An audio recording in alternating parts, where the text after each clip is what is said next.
I'm just gonna do a Callum here and just go. Hat. Are you ready? Welcome to the Before the Free Count podcast. In the red corner, it's Charlie Quick, and in the blue corner, it's Callum Hunt. And so, let the show begin. Ladies and gentlemen, boys and girls, welcome to Before the Free Count. This is a very special episode. As you may see, I do not have Callum next to me today. Sadly, Callum is at a Comic-Con doing some autographs and photos with all his mega fans. Well, he's doing a tattoo Comic-Con, actually. But sadly, he couldn't make it this week. But we wanted to get this episode out to you. So today, I'm joined by our editor and long friend of mine, Peter Langton. Peter, how are you? I'm doing very, very well. I'll try and step into Callum's big shoes if I can. But yeah, very excited to get into what's happening. Yes. So this week as we spoke about, we did take a week to record this episode, so we do apologise. But we wanted to make sure we had enough time to take in everything that came from last week's revelation, which was the Netflix documentary Mr. McMahon. So this week we're going to talk about it. But the thing that's quite interesting here is you've got me, who's been following it for quite a few years now, like intensely, and been following it on and off throughout my life. And the reason why we thought this episode would be really interesting is because I don't think Peter has ever sat there and watched any more than one match once, apart from our editing. So this really is a very interesting way to do this, of discussing about that documentary, because what I want to know is what the general public think, for people that don't know anything about WWE, and Peter is the perfect candidate for that. So, what did you think stepping into that mental world to start off with? Well, I mean, obviously, I knew what WWE was and everything. I know it's wrestling, and I know it's a pretty gruesome thing to watch. Mm. But I kind of know a few stars, but that was it. I have no knowledge. When they started talking about SmackDown on the podcast, not sort of, I was like, "What the fuck's that?" Yeah, exactly. I'm thinking, "What are you talking about?" I'm just sitting there waiting for Pete and edit that bit out, Yeah. just waiting for those lines. Yeah. So yeah, but as a journalist, I do a bit of research here and there, but actually to listen to not what's happening now, but to hear what's happened in the past and the history behind WWE. I mean, I quite like documentaries anyway, but it's quite nice to hear more about the history of it rather than what's happening now. Yeah. So I'd say yeah, for a fan, one thing that I did take away as a fan that you may have not really noticed was there was a lot of people in the early parts of the documentary that was slowly started to not appear as much in the documentary, which I thought was quite interesting, and I thought it was a very clever advertising campaign with the way they did it. I mean, you had stars like John Cena, The Rock, all like really big names that the most people even know now. I'd say even Hulk Hogan and like people like Stone Cold Steve Austin is probably up there with people that know. And I was really surprised by how little of them were in the last two episodes, especially when it got to that gritty stuff. yeah. Um, and I feel like there's part of it where, to me, I think it's really interesting that, and I don't know if you know this, Peter, that WWE as a whole are not making any comment on this documentary at all. They're not doing any talks about it. Like Triple H, who is now the CEO, won't talk about it. They're not allowed to bring it up at media scrums. They're not allowed to bring it up post pay-per-views, like the in after show interviews they do with the press. They're not allowed to answer any of them questions.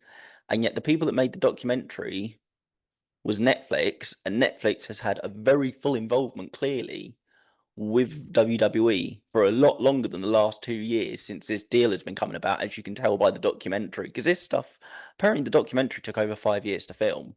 So this is like nearly 6 years old at this point. This, communication between two massive networks has been going on.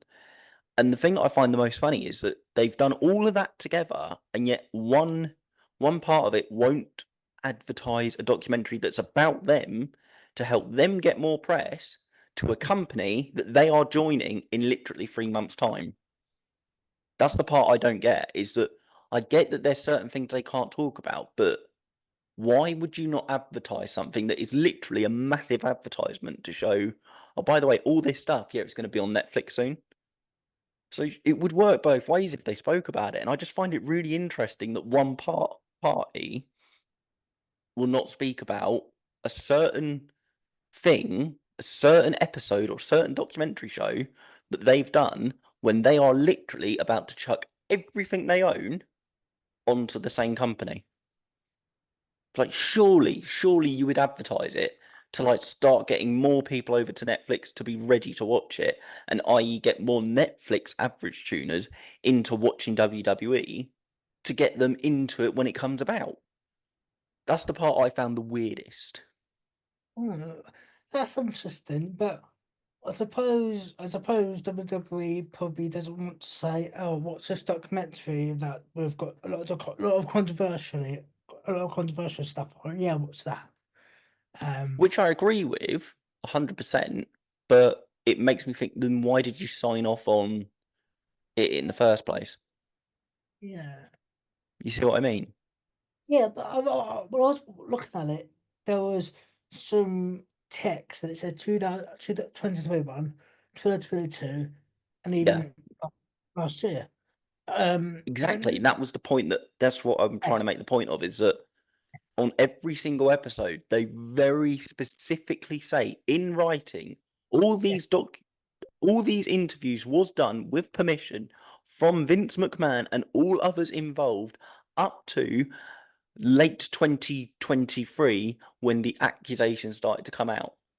yes, that's right, yes, So yeah, when it wasn't even about that stuff, they were fine. yeah. So why wouldn't you just sign off on that? I mean, that's the other thing. Why haven't they edited it? And this is why it was quite a shock that the documentary came out in the first place, because I thought they're going to edit the crap out of this and make him look like a star. You know what I mean? Make Yeah. him look like a real good guy. Because, like, surely you would. If you've just done a massive business deal, one of the biggest business deals that's ever been done, 25 billion Yeah. they paid for all of this, um, to create TKO, which is the UFC and WWE coming together, and they've paid 5 billion for the TV rights, Netflix. That you and this is not like a little bit of cat. This is huge business deal, and they haven't like had any part in the middle of like, right, you can show this stuff, but you can't show that stuff because they're in agreement of what, their new contract. I'm What I think, surprised. go on. No, I was gonna say that I'm really surprised that even everyone has agreed to still say, okay, go ahead, still go through the documentary, still show it, because I would have thought Vince might have said, actually, cut it.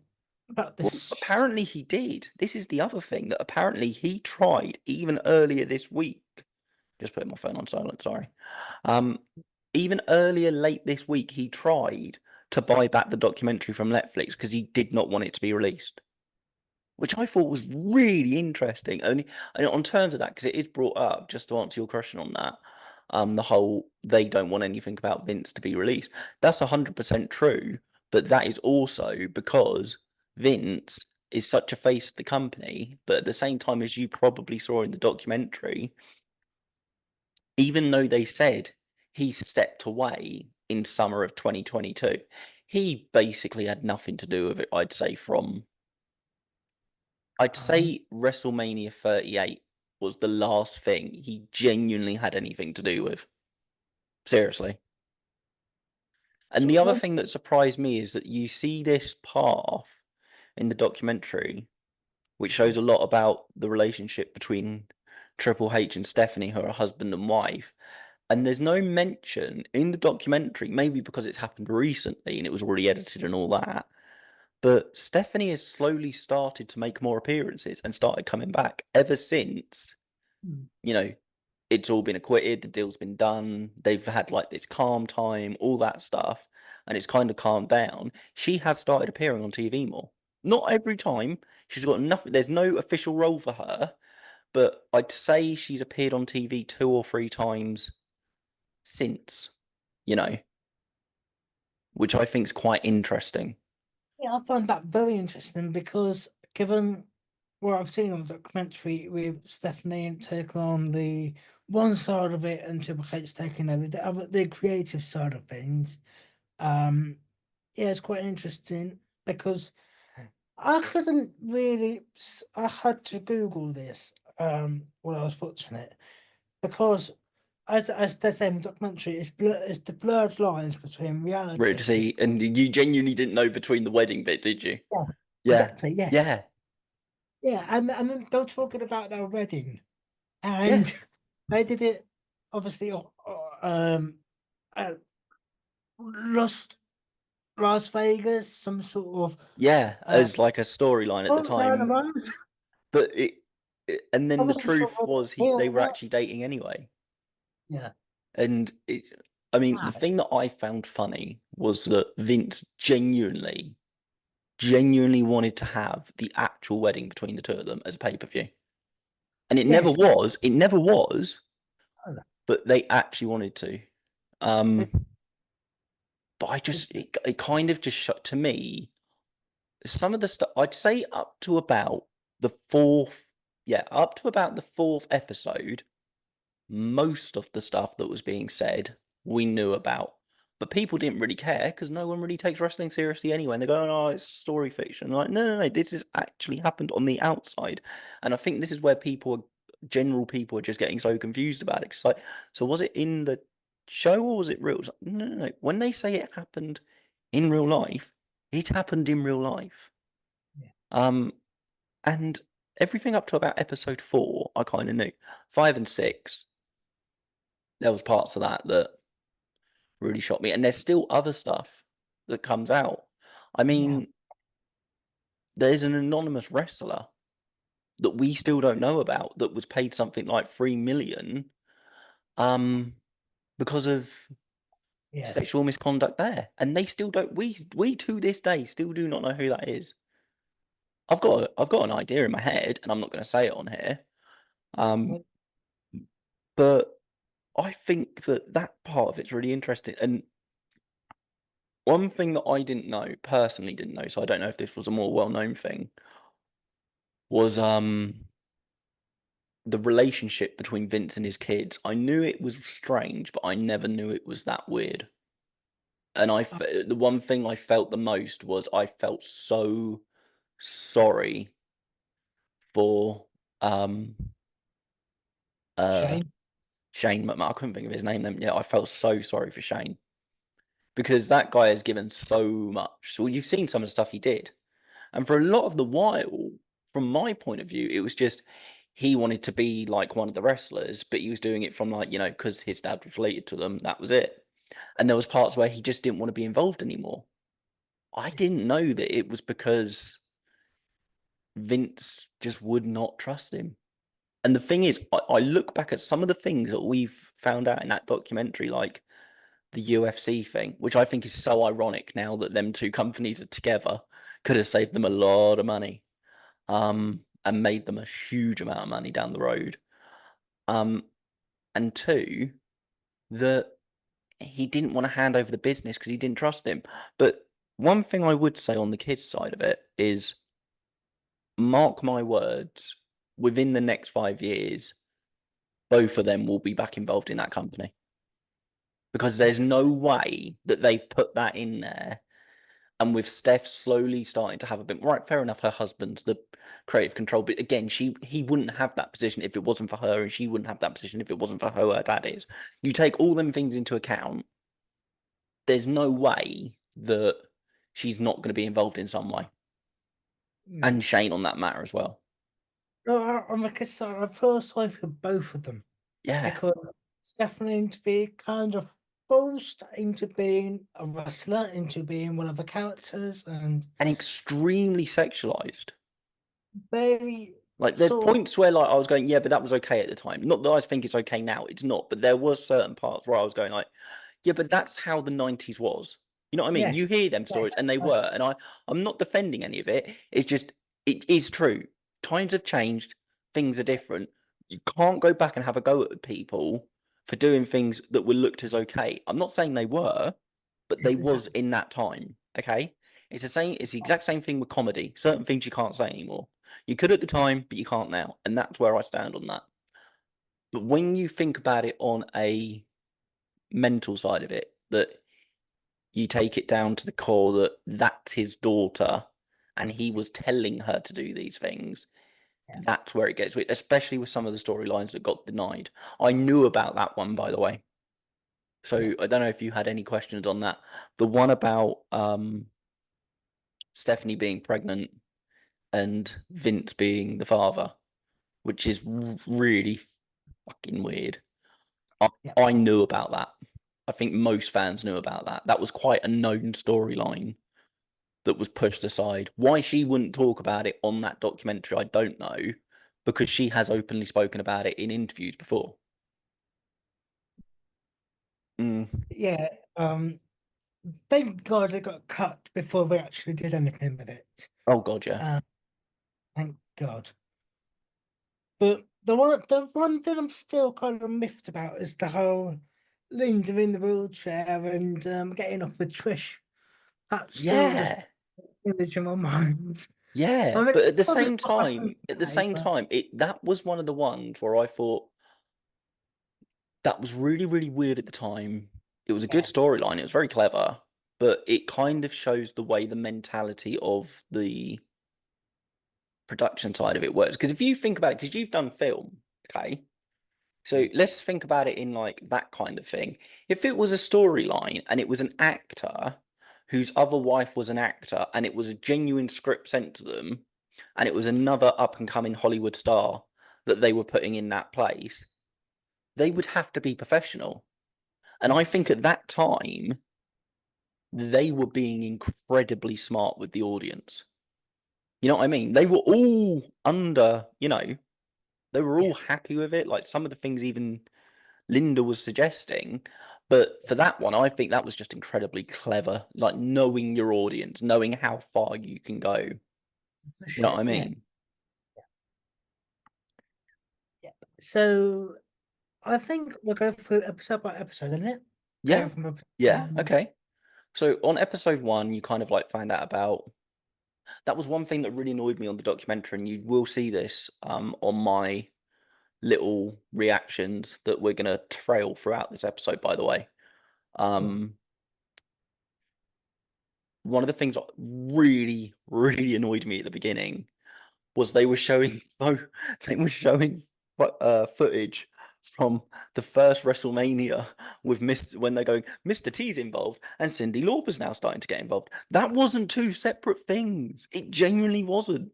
It was just the WrestleMania thing. Why they said that was two separate things of them getting involved. All right, fair enough. Cyndi Lauper's music video and all that stuff. That was true. But the way that she got involved, like making it sound like it was something separate and she'd already done stuff, she hadn't.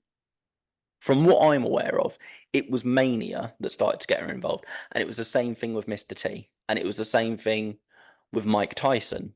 These were all things that were like to lead up to WrestleMania, which is like their version of the Super Bowl, which you probably know by now. Yeah.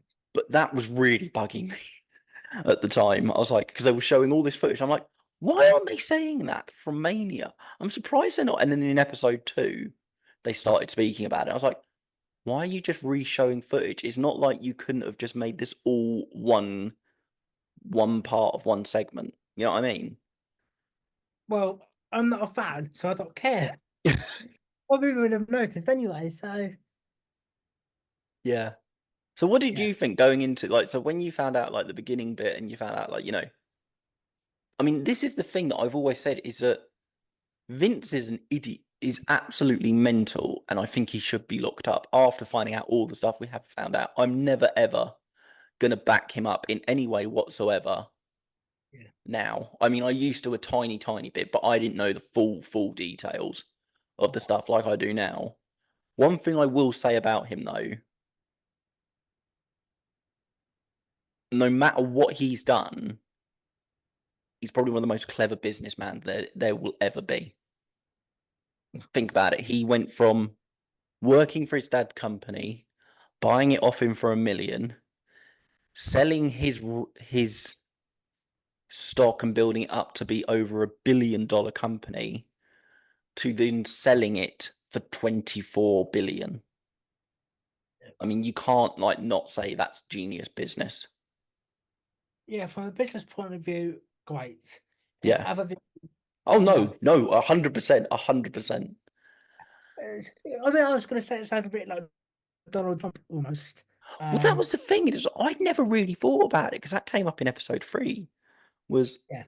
all the comparisons, and in my head it was like a snap moment. I was like, "Oh my god, how have I never noticed this?" You know what I mean? But going back to episode 1, you kind of found out how it all started. That there were separate states, and so this was, wrestling was genuinely legit for, quite a few years. Like there was the original wrestling matches. If you go back and read about this stuff, some of them went on for hours, like absolute hours, where they'd just like, they'd literally be trying to kill each other in the ring. And you'd have them people, like, I put 500, I'm Big Billy, and all that. That's genuinely how it used to be. But then it started turning into a state thing and it got more involved. Good. And half the reason why wrestling has such a bad reputation, which was one of the things that I was surprised I didn't cover, was because the stuff that they were doing was starting to get involved with, wrestling like at the Olympic wrestling. Mm. Yeah. And they were starting to like try and find out, well, is this legit or not? Is this like a way they're just trying to make money? Because at the time, this was like really, really, really early on. This is like back in the 1919, like the 1900s, like early 1900, like 1919, stuff like that.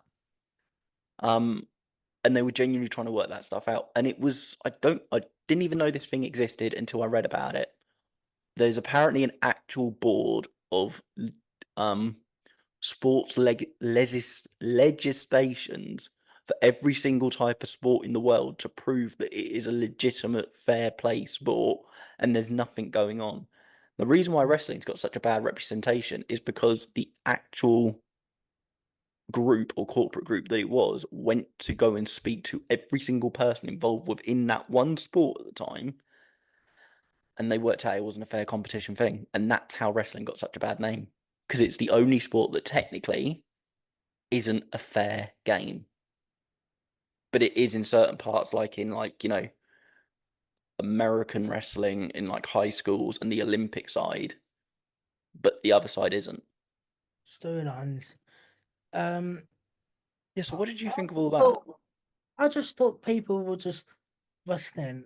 I genuinely didn't know much about up until the podcast. You were talking about storylines. I was thinking, what?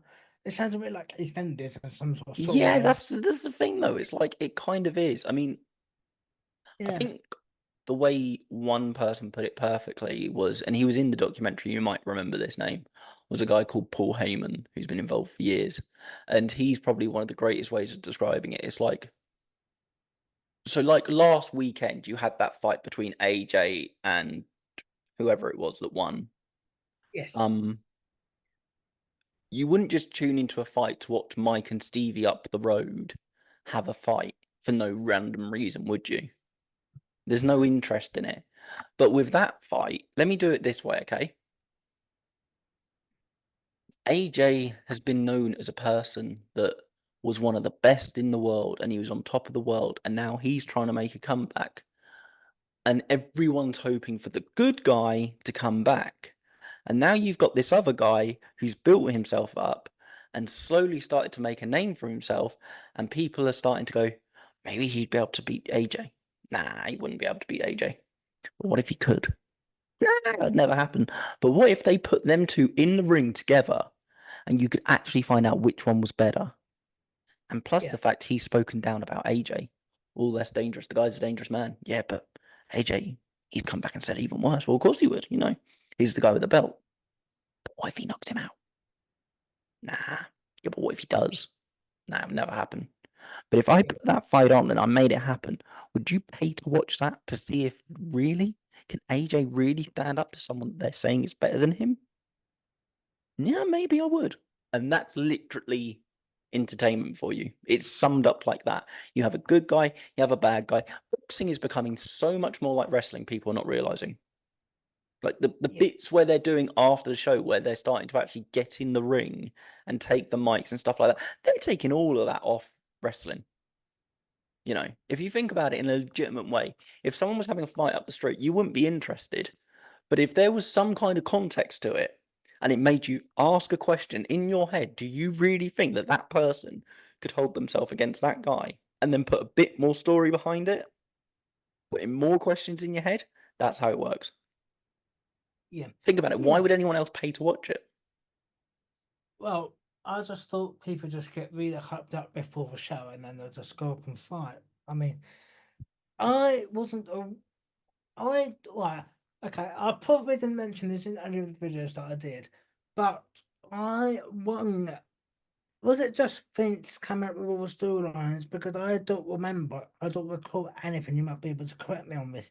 Was there any sort of story editors or? Oh You know, yeah. Yeah, yeah, oh, yeah. So there was people that so in the early days, so like in the 80s, 70s, 60s, up to about that point, okay, the 70s, I'd say. It was all people that were involved in the industry and they were coming up with stories, but they were doing it in a way that it was like it would make sense to the state. Like, you know, you cheated on my girl and I'm gonna punch you in the all that kind of stuff.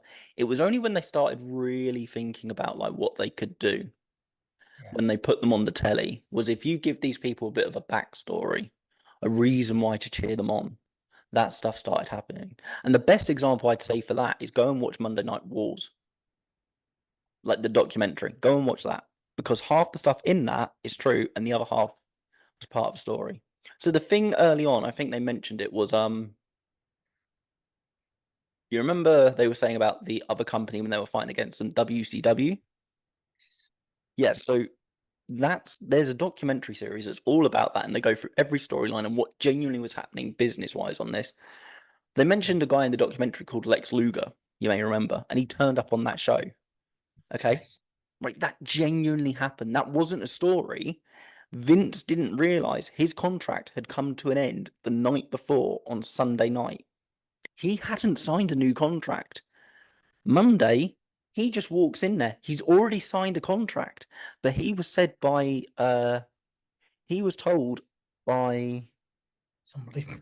I can't remember his name, Eric Bischoff, do not tell anyone, do not speak to your Yes, colleagues yes, about it, do not tell anyone any- in the business, do not tell the writers, tell no one.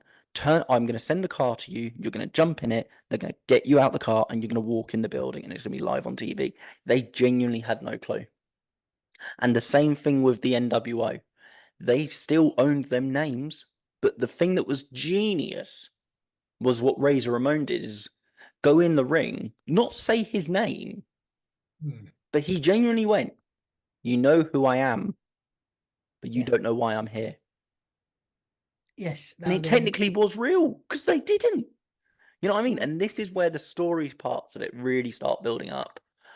But in the early 90s, they started to really get in writers. And Yeah, one of the biggest one was a guy called Vince Russo. No, it wasn't. I'm going to remember his name in a minute. I've read a book by him. Basically, he was a Hollywood writer. He would write for like small sitcoms. He'd only been in the business for about 5-10 years at the time. He'd just finished college over there, and he got asked to go over there and start, you know, like speaking to them about ideas. And at the beginning, they absolutely hated it because it was the thing that made the wrestlers cool was they'd write their own promos. They'd come up with what they'd say in the ring. And then you got some other guy coming over from a completely different industry going, hey, I think you should say this instead. Well, I've got myself this far by himself. And do you know who one of the first people to work with that famous Hollywood writer was? The Rock. Mm. And then they saw how big The Rock got. And then other people started going to him for advice. And then they started getting in more writers. So then the storyline side of it really expanded in the 90s. In the 80s and the 90s, that's when it really expanded. The 80s, the people in the wrestling were starting to do bigger, better storylines. In the 90s, they started bringing people in. And then from that point, it just blew up. You know what I Yeah, mean? And it because was kind of like, you know, it's tit for tat. And the thing that I think people forget, and it still happens today, is that say you're watching an episode of your favorite TV series, and a guy that's on it most episodes just next season comes out and he's not in it, and you're like, where's he? He's not been there. There's no mention of him. It's like almost like he's carried on. And then in series 3, he comes back and you're like, oh my god, he's back, and he has an even better part to play. That still happens now with like wrestling. Like, think about it. They've got over nearly 100 people signed to a contract. They've got technically 4 hours of TV a week. You know, it was 6 now. Okay, you can't tell 30 different storylines with it all mixing together to make sense. You know, they've got to be straight lines where you've got, right, this person's with that person's with that person. We're going to put this group of people against this group of people, and that's going to be it for this week. So the writers are so important because they've got to come up with ideas for everybody whilst dealing with the people they haven't got time with to get on TV, and try and come up something with them to bring them back into it while still making sense with all the stuff they're writing. Right, because I only asked because it did sound like in the documentary as if everything was Vince's idea. It sounded like No way. Early on, yeah, probably. When it started to get big and it was on TV and stuff like that, from the moment it started hitting TV, that weren't all Vince. He likes to say it was. It wasn't. right, fair enough. Okay, so episode 1 was Sesame Scene, as you might say. It really got a bit juicy. Episode 2 onwards, didn't it, Charlie? Yeah, it did. Okay, so yeah, episode 2. I've just looked back at my notes on that. Me too. Two things I want to say straight away. One, I really didn't like the way that they accused a guy called Pat Patterson and then took it away. I was like, why bring it up then? Why bring it up? That really annoyed me. And the second thing was I never realized that the time that TNT started to look at creating their own wrestling show was as the allegations started to come out for the steroid stuff. For some stupid reason, I never put the timings of them two together, so I didn't know that. And then you had like some other stuff, like the first sexual allegation stuff, and it started to get a bit dirty. But then you started to go into like the more gritty stuff. Then, so again, as I thought at the time, like it was all building up. You could tell it was all like slowly trying to build up to something. But yeah, I really enjoyed episode 2. What did you think? Yeah, I mean, quite interesting to start and to see the downfall, if you like, the start of it anyway. Yeah, like little seeds of it. Yeah, yeah. Spoiler alert if anyone still haven't seen it by this point. Um, but yeah, I found it quite interesting. I find one thing more interesting than anything else. And I'll go back to TNT in a minute. But I find it quite interesting how the person at the very top, Vince, managed to still stay at the top after allegation after allegation after Yeah. allegation, to still be there. Yeah, Because I mean, if you look at today, it would be gone in an instant. yeah, I 100%. don't know how he managed to have that much control and power to still stay there for like 30 odd years or whatever. That's Mm. more interesting than anything else. But again, at the time, it was like it was his thing. He brought it up. He created it.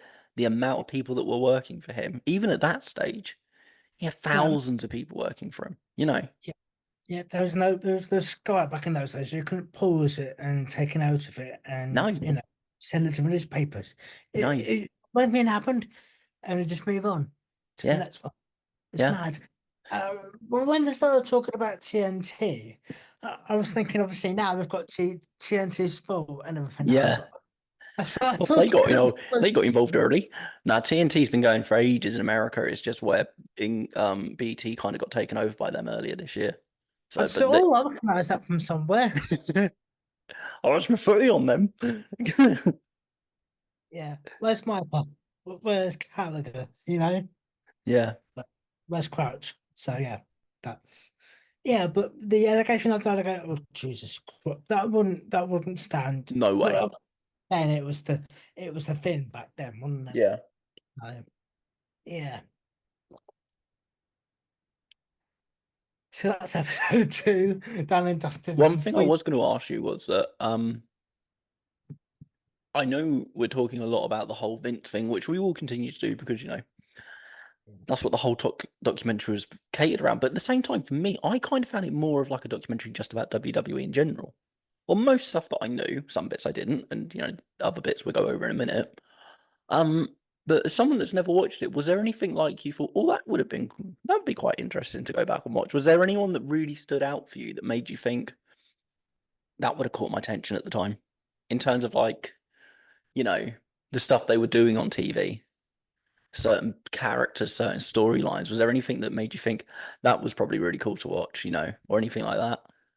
Yeah, I think when they're starting to turn more popular with Hulk Hogan, the amount of times he's left and come back, Jesus Christ, it just started this whole momentum of, oh, look, it's back.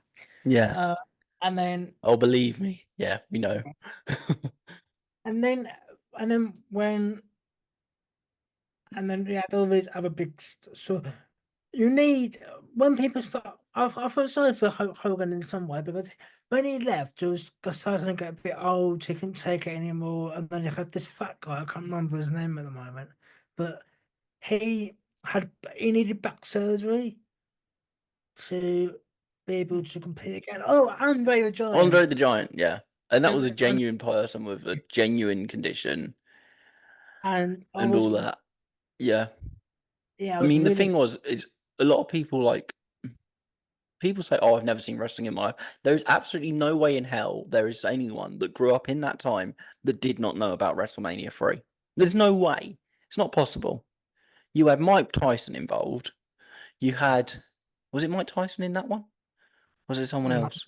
I think, Mr. T. You had Mr. T involved in that one, and you had Hulk Hogan, who was a massive star generally by that point, and Andre the Giant, who had been in, you know, films and all that stuff now, so he had a more known representation. So you had basically two media stars at that point. Yeah, you did. So, like, that was a massive one, especially where it was as well. Like, I've never known anywhere else, apart from Wembley Stadium and a few places in America, but like, that was massive. it was 96,000 people. I mean, it wasn't. Yeah. But at the same time, you know, you look at it and you think that's still ridiculous, the amount of tickets they sold for something like that. You know? Yeah. Well, I'm surprised they were. I mean, obviously it was thin at the time, but what I was really surprised about was obviously I'm looking at it from today's. That's what I'm thinking of, and for them to continue wrestling at whatever age, and you know your body can't take anymore, but you're still bloody doing it. I mean, some people are just stupid, just getting it for a paycheck or whatever. Oh, yeah. Now it wouldn't happen. Oh, But it then, would. It happened a few years ago. It still happens. yeah, There's a I mean, guy it's called Ric Flair. ridiculous. There's a guy called Ric Absolutely Flair. Look ridiculous. him up. Okay. So he had his final match 3 years ago. He was knocked out unconscious 10 minutes into the match, and apparently had a full blown heart attack halfway through it as well. And he's something like 84. And you know, this was his decision to do it. And it's one of the worst examples of I'm in it for the money I've ever seen in my life. Yes. Genuinely. But no, it does happen. I think one thing that was very, very interesting was the things on the steroids.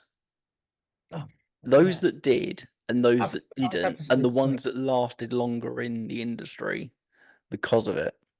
So, for example, there's one person that even today gets a lot of accusations towards it, which is John Cena. But I don't think he's ever done steroids, because he wouldn't be at the age he is, being able to do the stuff he does, if you look back at the stuff that they've had in the past. Like, fair enough, they've put certain things in place and stuff like that. Like, one thing that people find really surprising is that one of the most known thing people shout is, hit him with a chair. And they're not even allowed to do that anymore. Well, over the head anyway. That stuff was banned straight away. Jesus, the amount of It blood. was so dangerous. Yeah, Yeah. yeah, that was. But I mean, the steroid story. I think that was come on to the end of episode 2, start of episode 3 with the steroid stories. Um, it was legal, but unlegal for the doctors to then sell on, and that's apparently what the doctor. Was doing. Yes. But again, at the same time, you had this thing where it's going, Vince didn't ever tell me to sell drugs. It's No, like, we did. so why was you doing it then? Yeah. You know, But, yeah. yeah. I mean, Dwayne Johnson, different story. I think he might have. But again, there's other people you look at and you can tell which ones had done steroids and which ones hadn't. Bret Hart had. Yeah. Steve Austin, look at the character. He wasn't really going to have to take steroids for that. What's your character? Yours is to be a mean Texan who likes drinking beer and kicking ass and wanting to beat up their boss. Can you do that? Yeah, I can do that. You don't need to look brilliant to be able to pull that off. You know what I mean? Yeah. But yeah. And then Was the only thing that happened in episode 3? episode 3, I believe, was around what the very world famous screw job. That's it. So what did you think of that? Because that, even today, is still spoken about. It's like one of the biggest stories that's ever happened. Because it was one of the first times where we really saw stuff as fans that we weren't supposed to see. You know what I mean? And it's still spoken about today. It's still spoken about. I mean, Bret Hart still does conventions. Goldberg still does conventions. And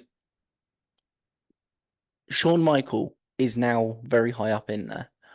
The thing that I found the most shocking was I don't think anyone knew that the actual idea was Triple H's. I don't think anyone knew that. And there was a lot of stuff that people didn't know. I remember, again, there's a lot of people that have spoken about what happened that night, and you know, I remember I've had the lucky occasion of going to 2 one-man shows by The Undertaker, and he's spoken about it I think twice when I was there, and he said to me, he said to the audience, sorry, was I didn't know about it, but I genuinely was shocked that they did it, and because all the stuff that happened backstage, there is a storyline out there for everything that happened backstage. I guarantee you, because he went up to everyone just going, "Did you know? Did you know? Did you know? Did you know?" One person they didn't have involved in the documentary, which shocked me, was one of the most famous commentary teams in wrestling, is a guy called Jerry Lawler and Jim Ross. I was absolutely floored. Right, Jerry Lawler makes sense because he recently had a heart attack about a year ago and hasn't been very well. Jim Ross has Bell's palsy, which means he can't move the emotion in his face, and he does work for another company, but he doesn't really do that much work now. Now, this guy is probably like a god in terms of commentary, like seriously. Like even other commentators from different types of sports have looked at that guy and the way he gets things across. He's written 3 books. He's probably one of the best knowledged people in the industry. I was absolutely floored that he was not in it. Absolutely floored. Because he was there for all of it, like all the way back from when it was the States, all the way up to I think 2017 he left. Like seriously, so he'd seen everything. And knew probably a lot about it. And I remember in his book, he remembered when Brett came to him and he said, honestly, I didn't know a thing. I didn't, but he did. And there was a lot of people that didn't want to say. But that was a huge moment. Like honestly, that is still in living memory to so many people as such a moment. Because it wasn't supposed to happen. And you could tell with the way it went down, it really weren't supposed to happen. Yeah. What, on your opinion, I'm talking a bit too much here. I apologize. But in your opinion, what did you think? Like, if someone did something, I know it's like it's wrestling, it's fake, and all that stuff. But if you were going to retire and you were supposed to pass your job down to a person you didn't really get along with at the time, but you knew it was the right thing to do for the company, Yeah. would you do the honourable thing, or would you just be a twat about it? Because that's what it was. Let's be honest. It's how it works. It's wired into people's DNA sometimes, isn't it? Yeah. But no, I would if it's the right if I'm not enjoying it anymore, and yeah, of course you would. But then winning those storylines and winning it 21 times or whatever, you kind of get a taste for, oh, I'm gonna win again, I'm gonna win Yeah. again. Yeah. And then you're like, fuck off, I can't win again. Look, I've won it 21 times. But you're going to Just- retire anyway. yeah. So, and again, personally, my opinion's always been, Brett, you're a genius. You've done some of the best matches in the world. You had one of the greatest WrestleMania matches I've ever seen, personally. But in that situation, you were being a dick.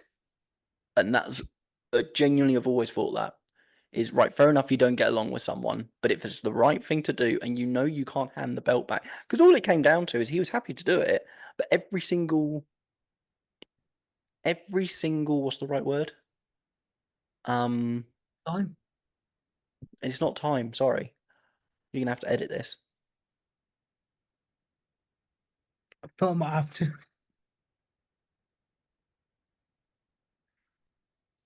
But what I will say, while you're thinking, is I'm really, really surprised of how when someone goes, Vince was thinking about, viewing ratings, Yeah, how, if the new person comes in, if they're not going to be that popular, and it starts to go down, and then that's why Hulk Hogan keeps coming back and all that, yeah, just to get the ratings boost again and all that. that's the word. Every single different opportunity and different type of situation they gave to him, like we could do it this way and that way, he'd say no to. And that was the part that annoyed me. Was like, he was given every single, they were throwing the kitchen sink at him, going, well, what if we do it this way? What if we do it that way? What if we do it so you're winning 99% of the match, but at the very last minute he hits you on your arm and you Yeah. slowly fall over, but even in the last minute your hand is just up in the air, but he still gets the free count? No. And he knew, and yet he kept on saying, I'm happy to do it as long as it's the right way. But every way they were offering him to do it, they were saying no. And that was the part where I had a problem. I've always had a problem with. It's like no circumstance of you losing to Shawn Michaels were you happy with. So the only one you would have been happy with is I got to walk away with the belt. Yes.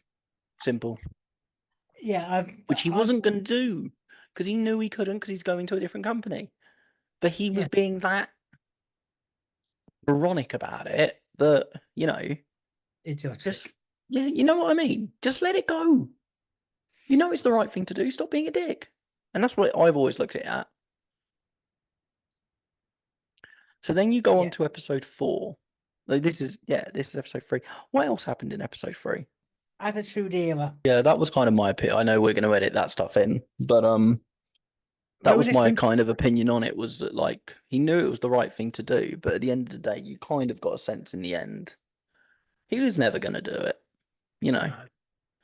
The other thing that episode was about was the Monday Night Wars, which again I've mentioned to you before was a huge thing. Like it's kind of like the only way I can compare it is, the last day of the Premier League season, and every game kicks off at the same time, and every single thing that's happening could affect the general senses of it, but you can only watch like one game, so you kind of want to have two TVs. Yeah. Okay, one on top of the other. That is genuinely what people used to do because they were on at the exact same time on two different networks for the exact same amount of time, slagging each other off, trying to get the better ratings. But people didn't know which show to watch. And that's kind of like what it was like for like 4 or 5 years. And that was 83 consecutive weeks. Yeah. WCW were beaten. Yeah. Yeah. Yeah. I mean, yeah. Yeah. But that was because they just kept pushing. Yeah. But all they uh, were doing really was stealing their stars. Yeah, they were just copying and pasting what WWE were doing, basically. And Yeah. just doing on the And just spin off. doing it in a different way. Yeah. Yeah. Like these stars were like, you weren't giving them a chance on TV. Well, if you put them on from a different angle, this is what it could have looked like. Yeah. That's what it was. It literally was like, it's like that moment in Bullseye. It's like, look at what you could have won. It's literally that. You know, I love that you show. would have, if you would have given them a different way and a different story angle, this is what you could have had on your channel. You could have won a car and a fridge and Yeah, exactly. people going 83 weeks of ratings. Look at what you could have won. Yeah, it's that car mention, isn't it? Oh, I could have got a house. You know? 100%. But you're not getting that, you're gonna get this fucking bullseye thing and Don't forget your bendy bullies. and stuff like that. But yeah, I Yeah. mean, it's absolutely just at that point. No, I'm surprised WWE ended up back on top in the end. You know, Yeah, because a lot of the people they were buying were old. And the Yeah. big thing that I was surprised they didn't speak about, that I don't know if you're aware of, because I don't know if you did go and look up stuff. You know the thing that really killed WCW? It was a guy called Vince Russo, and he took over from Eric Bischoff. And he just had no clue what he was doing, absolutely none. And he wanted to get Hogan to go let this other guy go over. And the ideas were so bad and it made no sense. And it went to this. It's quite famous by wrestlers that the thing that killed WCW was a finger push. So basically, there was supposed to be a fight, and I cannot remember who it was against. And I do apologize. And I know people are going to be screaming at this, going, do you not remember this? I don't. I'm sorry. I think it was against. Was it against Sting? I want to say that. I could be wrong. No, that's me. I've got No, I know. But basically, Hogan was supposed to let him win, but he really didn't want to. No one liked the stories that Vince Russo was doing. They rang the bell. The match started. The second the match started, Sting, if it was him, barely put his hand on him, and he just threw himself to the ground. And Hogan just laid there in the ring. So Vince comes running down. This is Vince Russo, by the way. And he's going, fight him, for God's sake, get up. And in the end, Sting just goes, just let me do the 3 count. And they held him, and it was literally a 30-second match. It made no sense. No one enjoyed it. There was stuff being thrown in the ring again. And from that moment onwards, no one trusted him, and no one thought anything they were doing was good. So all the people that he paid and they, like he was writing them off and he was doing stuff like that. The second Hulk started going, nah, I'm out of here. They started walking. But the one thing that Russo had forgot was that because they were getting tired, he was just going to them, oh, I'll pay you this much to do these contracts. The reason why it took so long for people like Hulk and all them people to start appearing back on WWE after when they won the war was because genuinely Eric Bischoff had given them contracts with so much bloody money and he'd forgot to put in terms as long as you appear on screen. They were getting paid like 2 million just to sit at home on the couch because the contracts didn't say specifically to appear only on this show. It said you couldn't appear on the other one, but it didn't say you still have to appear on this show. It said whilst you are still under. Yes. Yeah. That's so the 3 original members of NWO, Hulk Hogan, Razor Ramon, and Scott Hall, they are probably some of the richest wrestlers there ever was, because I believe at one stage Hulk was offered a contract worth, at the time, it was something around $5 million for a 3-year contract.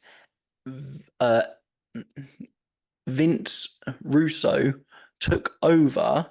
He only did 6 months of that contract. Yeah. And for the rest of it, he just got paid to be at home. And that's why it really fell. And that was the thing that I was really shocked about they didn't cover, was that at the end of it, I know they mentioned the thing about Shane and all that stuff, and they went more into that side. But the way they kind of made it all merge was they did this thing called the I think it was called the Outlaws or something like that, where they were still doing it like people knew that WWE owned WCW, but they were doing it like it was them versus them, but they had full control over it in the end. You know what I mean? Yeah. And that was a very, very clever story as well. And I think that Yeah. really showed how much potential Shane would have had Yes. if they gave him the opportunity to run the company. It never happened. In the same episode, you also had where he spoke about the UFC, which I know he's spoken about already, but I didn't know about that. I mean, personally, I think that was probably one of the biggest opportunities they ever missed with, was that. Yeah. Yeah. But I mean, go on. Going into the wars, was there parts of it that you really thought was cool? Was there certain segments they showed that you thought that looked really clever? Yeah, well, I thought it was sorry for Shane that he never got to run. He had an idea, didn't he? He And really pitched did. it. Yeah, I thought it would be a similar thing to what happened with Vince and his dad. Yeah. Sort of. But I think Vince had so much power and control. He was like, no, fuck off. You're not doing that. He was a control maniac. Like, you look back at it now and you realise that. And I think one of the biggest things I took away with it was the guy that created the world where you pretended to be someone than your real self really became the person that he wanted to appear to be on TV, and stopped telling the difference in his own brain between the character and himself. And there never was a difference. Maybe that was what it was. Maybe if you look back at it, maybe that's what it was. He had to create a world where everyone else had the same kind of, stupid storylines and ways of looking at things, so he could get away with the things he wanted to in the real world. Yes. There's a quote for you. Like, for example, Trish. Yeah. Exactly. And I think it was quite. I think it was episode 3 on was hard to see this Mr. McCracken character appear in the ring, and I was like, for fuck's sake, what's he doing? He does the commentary, he does the storylines, or at least that's what it looks like to me. He does all these other things, and now he's gonna be a fucking wrestler in the ring. I was like, where does it end for this bloke? Yeah. It's always got to be about him. Yes. I will give him credit though that story, going back to it, where it was him versus his son as the main event for WrestleMania. At the time, a lot of people had that opinion that you just had, like, it always has to be about Vince. But at the same time, it kind of made sense. The guy that runs the company is actually the bad guy. It's a clever way of telling a story. And it did work. But I think the better version was always McMahon versus Steve Austin. That was just so good, some of that stuff. Like, you've got to see some of the promos that guy did. But just rounding off that episode very quickly. Yes. What was your takeaways from that? Because a lot more stuff came out. Oh, one thing we didn't speak about really quickly was, how do you think he dealt with going to court? Because I always thought that was so funny. The what? When he went to court for the allegations about the yes, with his dog. Thing. I really thought that was just part of a character. I didn't realise he actually. Yeah, I always thought that he was doing it like for character.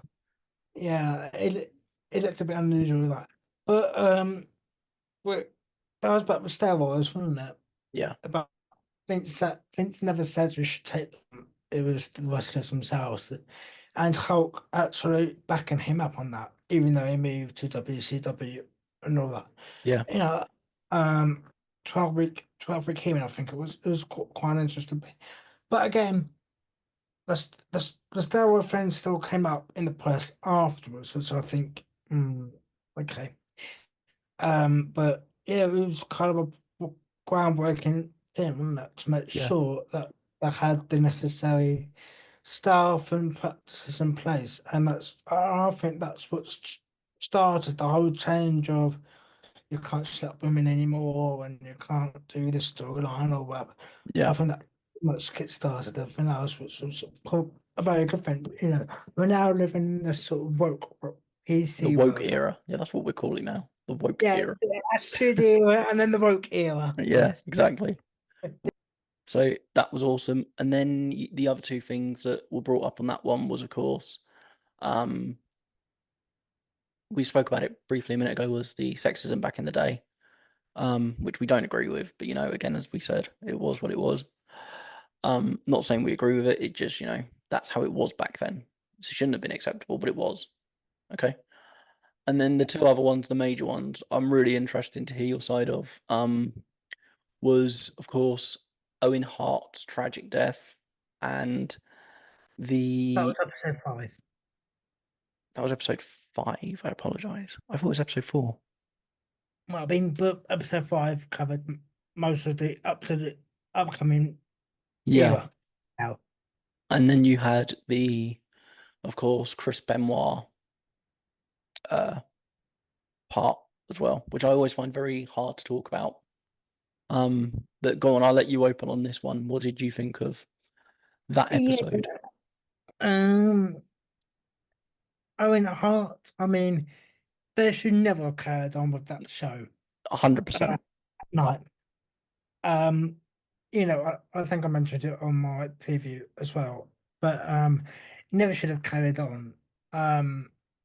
It doesn't really matter if the studio audience have seen it, or whatever. They still should have shut the show down and reconvene whenever is possible. But the decision to still carry on and they see all these wrestlers still doing their bits, and getting to the fact that someone's died in that ring and Literally in that ring. Yeah. with that blood on the floor without even cleaning it or whatever. That I mean, abs- looking at it now, I'm just sort of, it's quite disgusting. Oh, it That's what is. I 100%. mean, was this in the 2000s, the noughties? No, this Or was in the noughties. This was in the noughties. oh, yeah, all right. Yeah, and then but for the commentators to say, "Oh, Owen Hart died," but then not to tell the people in the I think studio. they did on the break. Oh, okay. Yeah. Because in the documentary, they said Vince said never to tell anyone in the studio. If I don't you watch know. it. I mean, again, I've always thought like it must have been very interesting for the people that were behind the barrier at the commentary section when they announced that, because they could hear them. So, Oh yeah, I would have thought yeah, but and then I mean, obviously, his brother was at WCW, wasn't it? yeah. At the time, and then it was like crossed over. Um, yeah, tragic. And then you get all the other scandal stuff happening in that episode as well. Um, and there was a moment of where obviously the Hassan character punching or fighting Stephanie in the ring as their characters. I thought, oh, that doesn't look right. Yeah. So sort of flashback very quickly, flashback sort of blink and you miss it moments in the episode. Um, yeah, I mean that's where it all started to come to a head for episode 6. So Yes. Yes, 100%. One thing I'll touch on very quickly is, what did you think about the way that they dealt with the Sunny allegations? the allegations. Sunny's allegations. The one that went to the press and was going to sue them, and then Oh, came back, and they literally sorry, made it a story. sorry. Very. No, I think we're probably evidence for quite a lot already, but again, quite an interesting thing to say on Marvel. It, I mean, by this point, so much stuff has happened, and you can't get your head around it. You know why? And then, yeah, it's nuts. Yeah. Just yeah. I mean, what do you think? What's your take on the whole? I mean, you probably said it in your videos, I but mean, I don't want to come across as a bad guy when I say this, but I just feel like she went from having a chance to break them type of stories at that point, and she just went with, no, I'll take the money. And I just feel like if there is anything that did happen, and I'm not saying it should have, she kind of broke her chance of having a leg to stand on there because she instantly dropped them the second she was offered more money to come back. mm, You know what I well, mean? It kind of like, yes, you know what I mean? I'm like, well, either you're scared of him or you're not. And I'm not saying if it did happen, it should have, but you kind of like, yes, you know yeah, what I'm trying to say? yeah. I got what you're trying to say. The listeners might, but I do. Yeah. Yeah. And one thing I found quite interesting is this was the point where Shane was starting to sort of come back into the spotlight again, and then face off against Vince again in the ring, and try to get smashed through the window. Glass. The third Yeah. attempt, it happened, and what? I think one thing that you must understand now is that when people say, "Yeah, but it's fake," it's like it doesn't mean they don't get hurt.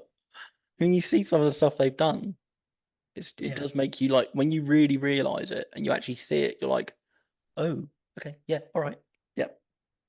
but yeah, it's ridiculous the amount of stuff that happens. Yeah, And it's then the big, episode, go it's on, the big picture, it's the big picture stuff that you yeah, don't see. Obviously, documentaries opened my eyes to the whole thing. yeah, So yeah, yeah, 100%. And then episode 5, we were going into the 2000s and we spoke about how John Cena made his name and stuff like that. And, all and that's true. And I think it's very funny. You had bits about how they got Hogan to come back and fight The Rock to, like, have that moment of the hands from one person to another. Um, and I'm we've had glad. that happen again already. Um, we had it happen 10 years ago with Hulk shook the hands of Andre the Giant, and Hulk took over, and then Hulk shook the hands of Rock, and Rock took over, and then you had the once, twice in a lifetime mania that they didn't touch on was you had Cena versus Rock back in 2008 and 2009.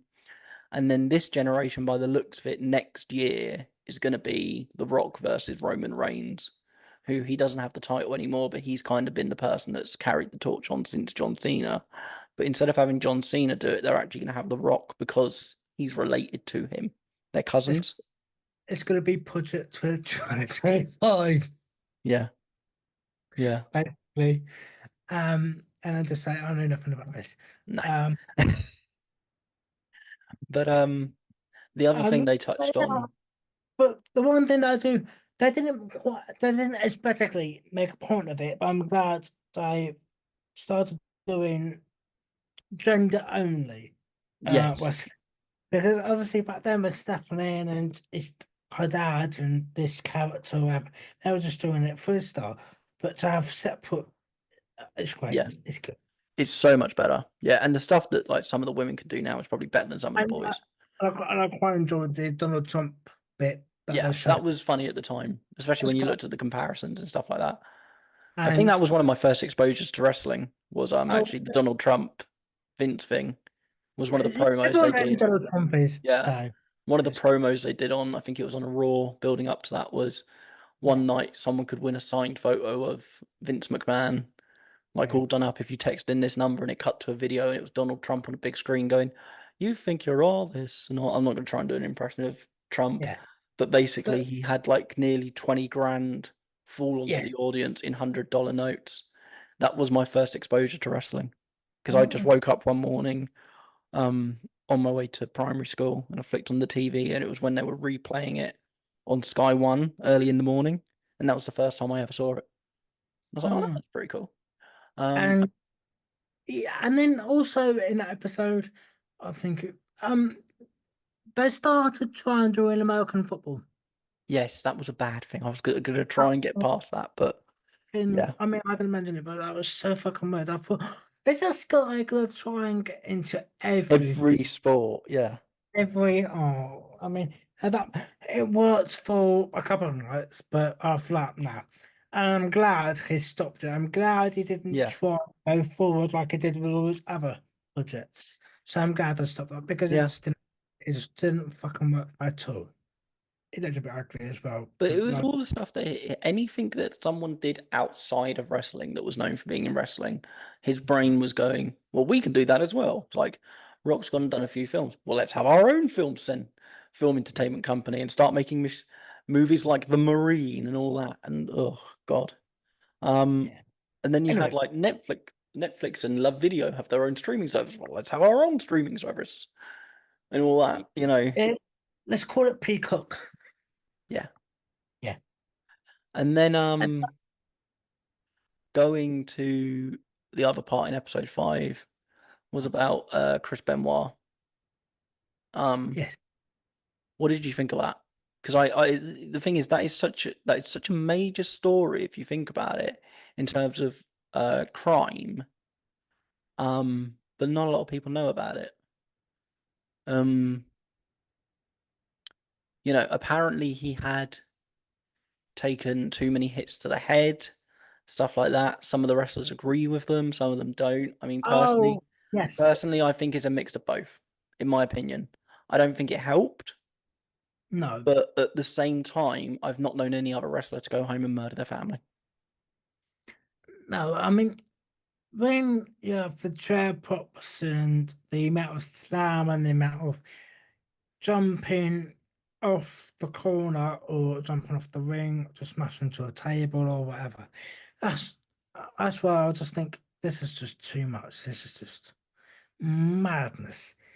And yeah, you would have to. I mean, if that was me, I'll probably have to be probably need to be wrapped in body wrap before doing anything in the bubble wrap. Yeah. But for them just to do it and can't, yeah, I'm glad things have got safer now. But Jesus, the amount of stuff that could have happened at the time, more people could have died at that point and everything. Why do people put themselves through that sort of stuff? I mean, that's why I feel for stunt doubles because they Yeah. know how. But for them to do it properly, that was ridiculous. Yeah. But like, the other thing was like the amount of wrestlers that died at that time that were dying early 40s, late 40s because of this stuff, you know, and it kind of like started making them go, okay, we need to make some, you know, changes on this. And to be fair, you know, they did put them things in place and they have been put in place. Yeah. And then, of course, you had the end of episode 5 or the beginning of episode 6. We're coming to the end of this now, just so. Finally. Yeah, I know. You had where they started talking about where they brought the family back together and they were all on TV together and it all worked. And then they had it run pretty well for a while. And then it was coming to this really nice conclusion, started talking about stuff about, you know, even they started talking about Cody and, you know, the recent stuff with him and him winning the belt and what it meant to him and his dad, Dusty Rhodes, and stuff like that. And it really got to that point where you thought, oh, this is fantastic the way they've done this. And in my head, I thought if they end it now and none of that stuff had happened, that would have been a brilliant documentary. But, you know, people knew going into it there was another 45 minutes left on that episode for a reason. It was because it then cuts black and goes in July of 2023, sorry. Allegations started coming out again about Vince and he automatically quit the company. They sold it to TKO. He was automatically back with the company. Another allegation came out and he was told to leave the board and he's had nothing to do with it since. One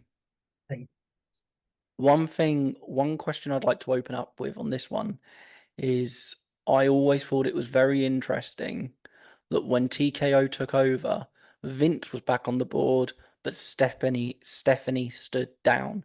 At that moment in time, I knew there was stuff bigger than what we knew from that moment. Yeah. Yeah. And I'm not saying like watching the documentary, I'm saying when it was happening in real life. From that moment that it was said that he was coming back, but she was stepping away, I thought, nah, there's something going on here. For her to walk away from her own dad, there's something going on here. Yeah, there's. Yeah, I mean, when as a family, they keep saying it's a family business, but they don't like the son take over. Yeah, okay, whatever. But I find it quite interesting with because obviously Stephanie's been a big part of it, and obviously she's led the trade and she's done it quite well. And then obviously gets a good report going on with Vince when he at work, at home, as you said, it's dad. Here it's Vince.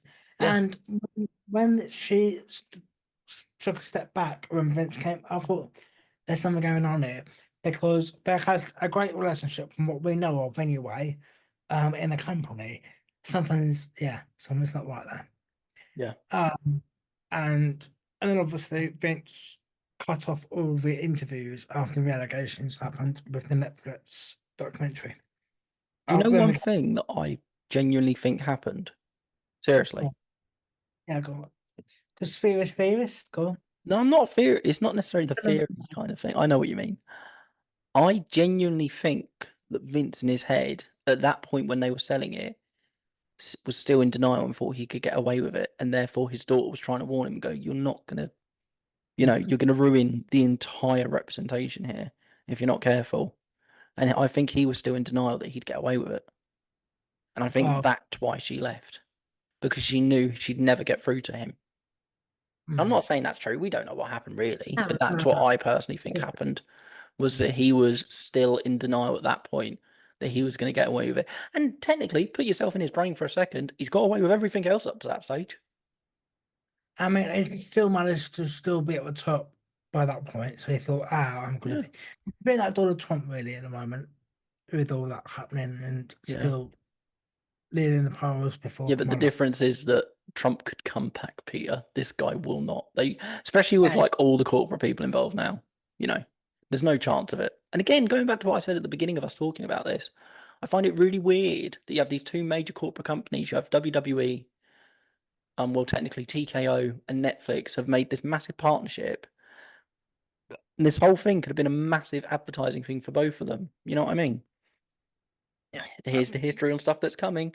Hey, we're going over to Netflix. Well, they've just done a massive documentary on all the stuff we've done in the past, getting you guys to go over. So start signing up for Netflix now so you're ready when we move over in January. They could have made an amazing advertising campaign for this that would have helped both companies. But then there's that thing in the middle where they didn't talk about it. I still find that really weird. I still find that really weird at the core of all of this. Yeah, so going on, and we're just going to round this up now. Let's get to the main gritty part, which was the main allegation that came out. It involved another wrestler, which I was surprised I didn't mention more up to that point, which was Brock Lesnar, who's had a phenomenal career in both UFC and WWE. And now he's involved in one of these allegations. What did you think? Well, this I think is an overarching plot for the whole documentary itself.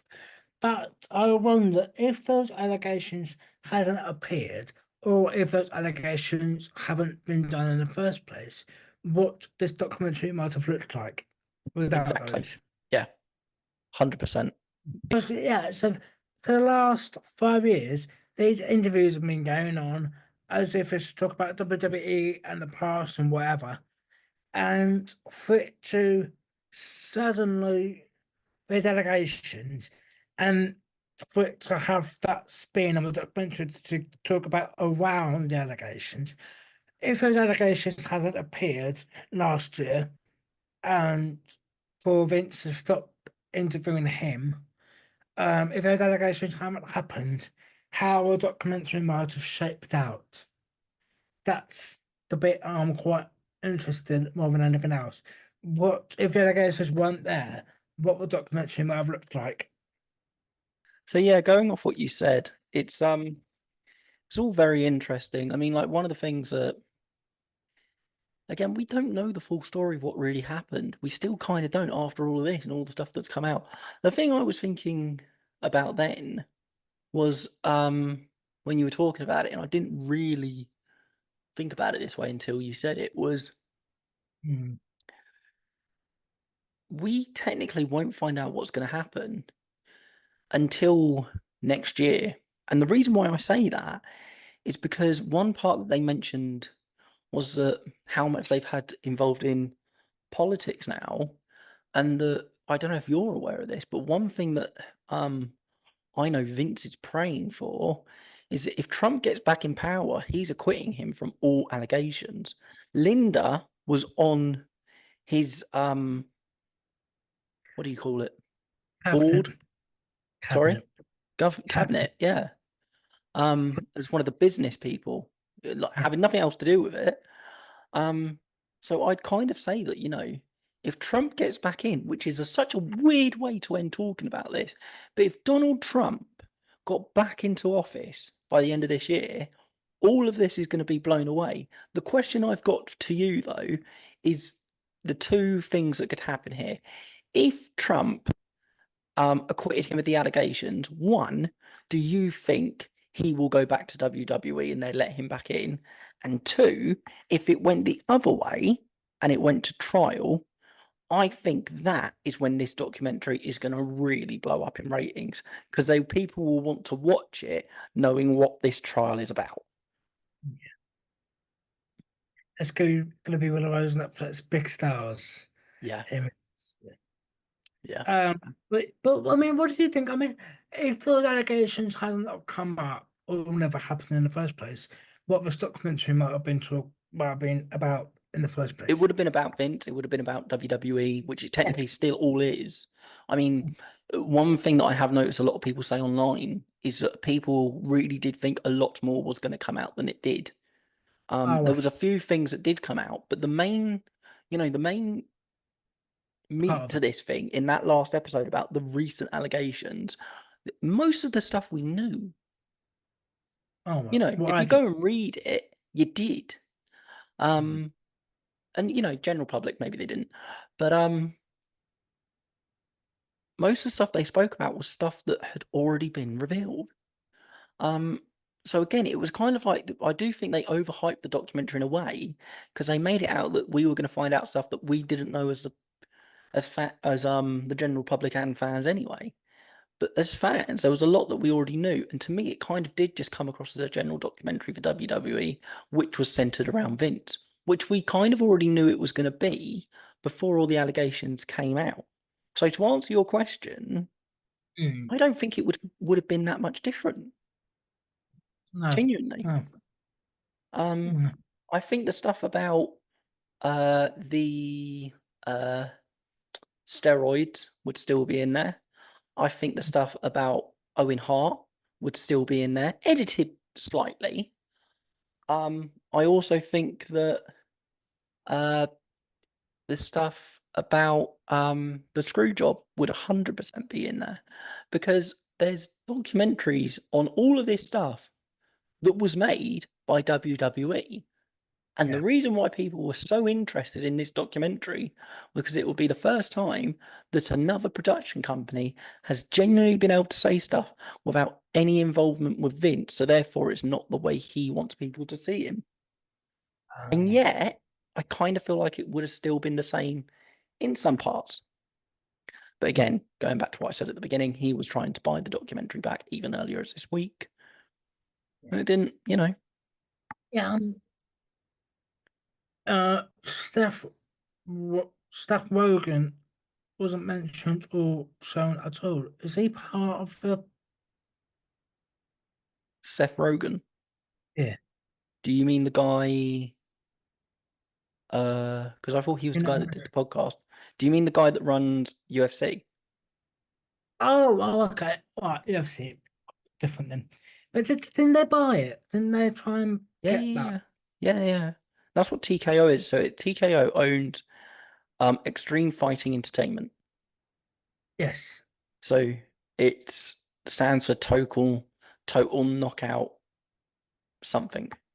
Um, Yeah. and basically UFC and WWE are owned by the same people. They're called TKO, but neither of them mix. There's been a few things in promotions recently. And by the looks of it, a lot more UFC stuff is starting to appear on Netflix as well. Yes. Yeah.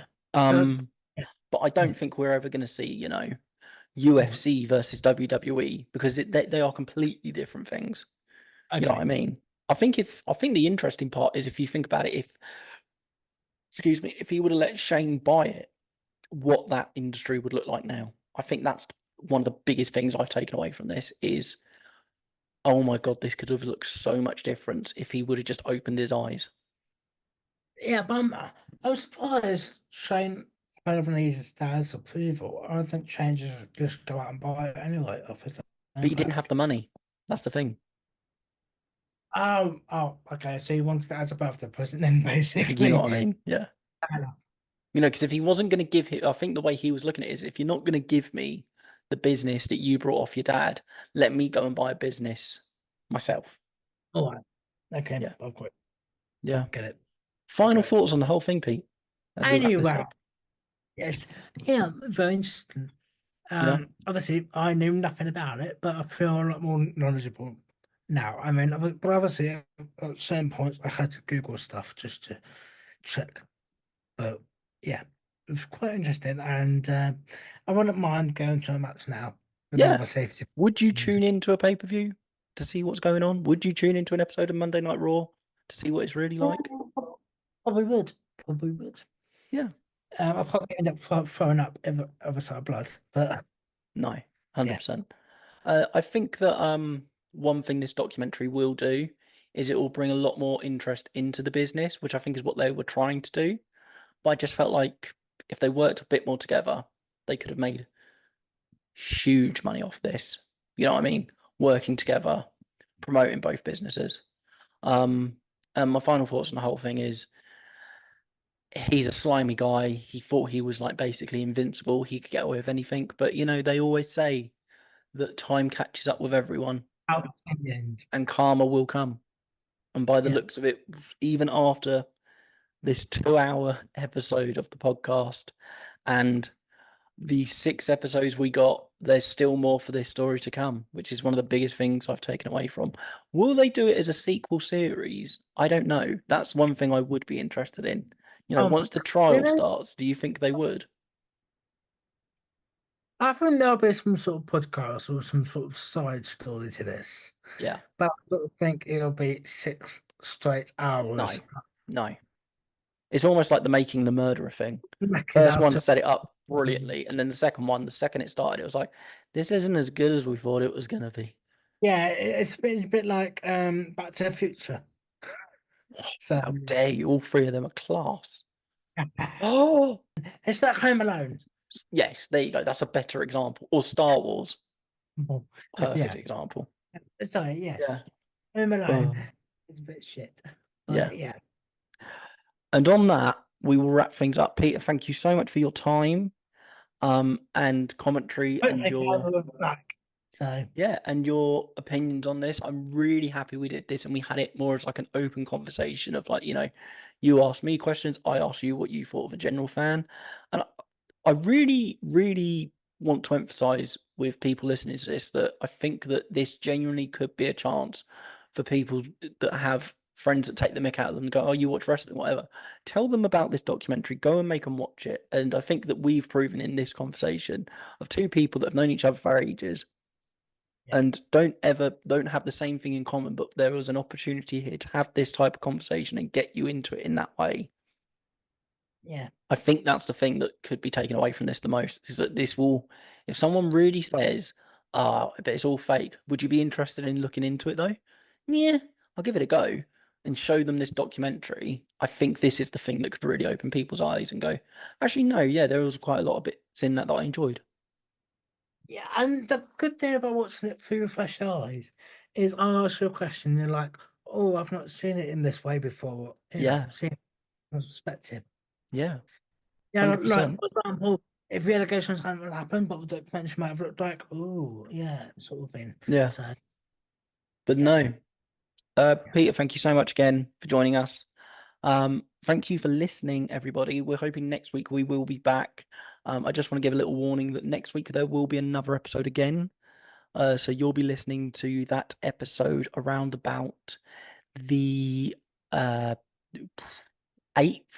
of October. You'll be listening to that one. And after that, there may be a little break for us for a week or so. But we will be back very soon, and Callum will be back next week, guys. Again, thank you so much for listening. This has been Peter. Yeah, and this has been Charlie. Yeah, different way of ending it. Thanks so much for listening, guys. See you next week.